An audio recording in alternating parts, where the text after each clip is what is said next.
Welcome to Montana Matters. We're joined by Jared McDermott with LP Anderson Point S Tire and Auto Service. It's always great to have you on the show. Thanks for being here today. Thanks for having me. Yeah, so we're talking about tire pressure monitoring systems. What type of vehicles have this system? Okay, so any passenger or light truck made after 2008 has this system in it. And it's designed to alert you to a low tire. So you have a sensor, like this one right here, and this is mounted in the wheel, and it registers the tire pressure as you're driving, and it transmits that back to the main computer in the car. So what this will do is if you have a tire that is 25%, the pressure is 25% under the recommended inflation pressure, it will turn on the indicator light on your dash, which looks like an upside down U with an exclamation point. So that will tell you when you have an issue you need to take care of. Okay, so not everyone knows what that looks like, but now you do, right? That's right. We found that a lot of people don't know what that means and they ignore it, which is could affect your safety on the road if you ignore that. Yeah, it really could. So with these systems in all cars that are 2008 and newer, do you still need to check your tire pressure? Yes, and that's another common misconception about these systems, is that you have a tire pressure monitor, you don't ever need to check them. Well, that's not true. It's not a substitute for checking your pressure. It's only there to indicate if you have a tire going flat. So you can be running on underinflated tires, and if they're not quite low enough yet, that light will not come on. And monitoring your tire pressure is really important because it affects the fuel economy of the vehicle, it can affect the vehicle's handling, and affect the tire wear also. Okay, and so how long do these tire pressure systems last for? I know they have batteries.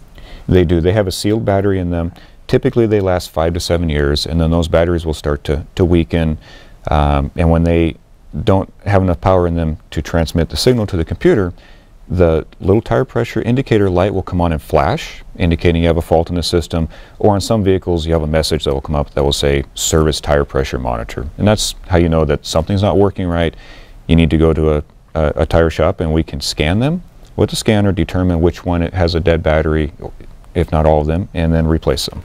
Okay, so something important to note too is that when you are changing out your tires, getting a new set, you go into LP Anderson Point S Tire and Auto Service, and your crew, you're checking for things like this, right? We are. Whenever we bring a vehicle into the shop, we're automatically looking for that light to see if it's on, to see if it's flashing. That would indicate a fault in the system. If there is a problem with that, we go and scan each sensor, determine which one is bad, and then let you know, hey, you've got a bad sensor, you know, we can replace that.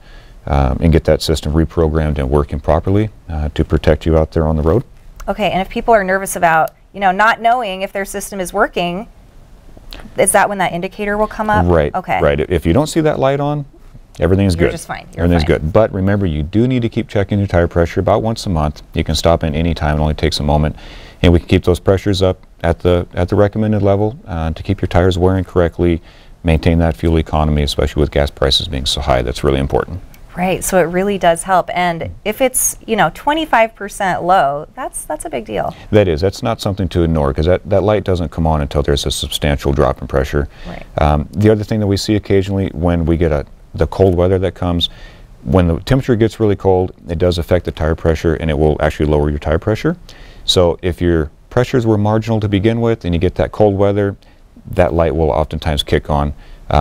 And meaning you just need to stop in so we can check them and air them back up to where they should be. Right. Okay. All right. Well, good information as always. We want to thank you, Jared, so much for coming on the show. Thank you for having me. Yep. For more information, we'd invite you to visit their website. Of course, you can stop by either of their locations, downtown or on the West End.